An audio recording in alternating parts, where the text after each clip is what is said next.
nous attirons ce à quoi nous pensons la plupart du temps, ce que nous ressentons la plupart du temps. D'où, c'est le fonctionnement principal finalement de la loi d'attraction.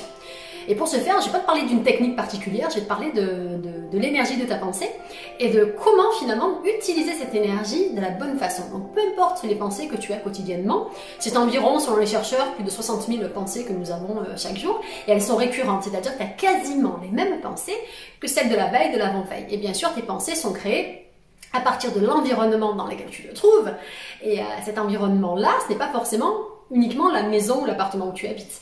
L'environnement, c'est également les musiques, les sons que tu entends.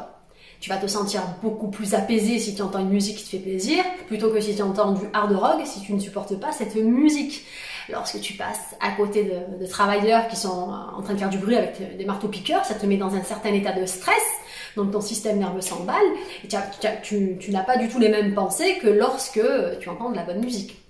Et tous ces petits environnements font de grandes différences sur ton état vibratoire et nous attirons ce que nous ressentons la plupart du temps. D'où l'importance d'être dans un environnement serein la plupart du temps. Quand je dis serein, c'est-à-dire être avec des personnes qui te font du bien. Regarder des émissions ou des films qui te font du bien. Écouter la musique donc, qui te fait du bien. Tu as également la luminosité qui compte, puisqu'il faut bien comprendre qu'il y a des personnes qui sont sensibles à la lumière et d'autres pas du tout. Quand tu te mets au soleil, déjà tu te recharges en vitamine D et ça te fait penser des pensées complètement différentes que lorsque tu es sans cesse sous la flotte avec l'orage qui tombe, à part si tu es vraiment passionné, fasciné par les orages et que ça te rend merveilleusement bien. Tu fais partie peut-être des 1% qui adorent ça. Et tu as toutes ces petites choses de l'environnement qui vont créer certaines pensées, d'accord? Et ces pensées, ce sont ces stimulus, parce que c'est vraiment ce qui se passe à l'extérieur qui va stimuler ta pensée. Après, si tu es un peu plus avancé, c'est toi-même qui peux créer ce que tu ressens, tes ressentis, en pensant à certains bons souvenirs, en te mettant en fait dans un état d'esprit où tu te sens bien, tout simplement, par tes propres sensations physiques, quand tu sais gérer tes sensations, quand tu as appris à manipuler finalement ton esprit. Et ça, c'est pas valable pour tout le monde. Quand tu t'intéresses à ton cerveau, à comment est-ce que ça fonctionne, qui tu es, etc., tu commences à rechercher des choses qui font que ça va te faire penser à certaines pensées. Et le fait, j'en reviens à l'environnement, parce que c'est vraiment l'environnement dans lequel tu évolues qui va vraiment te faire te sentir bien ou pas bien. Parfois, tu vas voir une personne, c'est physique, même si tu ne la connais pas, elle va te transmettre sa sensation, son état intérieur, elle va te le transmettre, elle emmène un froid dans la salle et tu te sens mal. Et du coup, ça va créer des pensées qui ne vont pas forcément te plaire. Et moi, j'ai une astuce à te proposer qui est simple à mettre en place. Et vraiment, je t'invite à t'en servir, puisqu'elle va te permettre en fait de voir plus grand, de vibrer beaucoup plus grand et de te sentir bien la plupart du temps. Donc quand tu sens que tu es conscient qu'il y a quelque chose, tu te sens dans un état où tu n'es pas bien, tu sens que tu as une pensée qui te dérange vraiment, elle est là, elle est même récurrente, tu sais cette pensée. Ce que je te propose, c'est de transmuter cette pensée. Transmuter, ça veut dire de la transformer. Une pensée positive a une polarité, c'est comme une pièce, il y a toujours deux faces. Donc tu as la pensée qui est à la face positive, et au bout de l'autre côté de la pensée positive, tu as la pensée négative. Et entre les deux, tu as des degrés différents de pensée, d'accord? Tu as des pensées neutres, qui sont là, qui sont neutres, il n'y a pas d'émotion, il n'y a pas de charge émotionnelle dessus. Et à chaque fois que tu sens que tu as une pensée qui est dite négative, parce qu'en elle-même, la pensée, elle n'est pas négative, c'est la charge mentale, la sensation, l'impulsion que tu vas mettre dedans qui la rend négative. Donc, ce que tu fais, c'est que quand tu sens qu'il y a une pensée qui te dérange, eh bien, tu penses au contraire, tu penses à son contraire.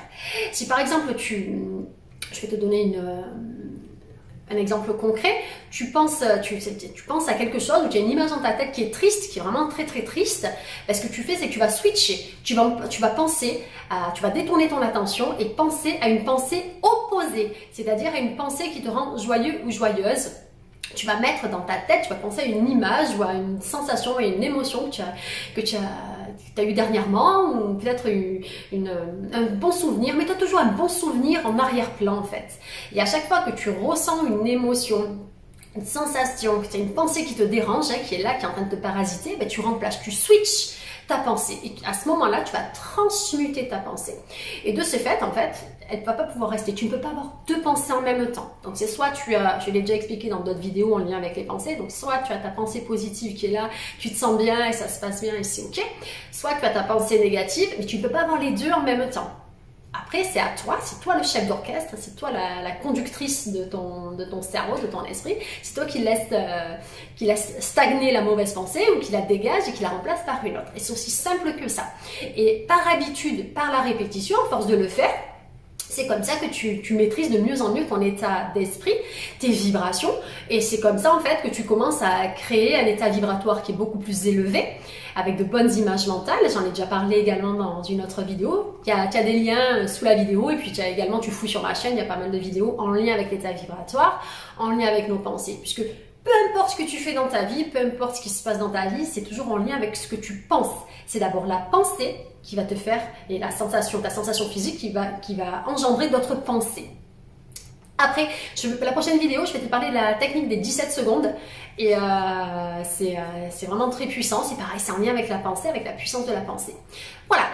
Ici, c'était Audrey, la chaîne Good Vibes. Donc, tu n'oublies pas de transmuter ta pensée négative, ta pensée que tu estimes négative. N'oublie pas qu'une pensée, elle est neutre tant que tu n'y mets pas d'émotion.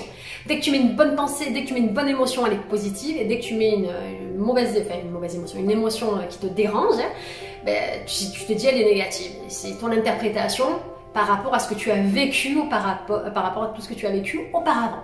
Voilà, c'est aussi simple que ça. Ici, c'était Audrey de la chaîne Good Vibes. Je vous envoie plein de bonnes vibrations. Et en attendant, vous prenez soin de vous, de vos pensées, de vos émotions, de vos sensations. À très vite et good vibe!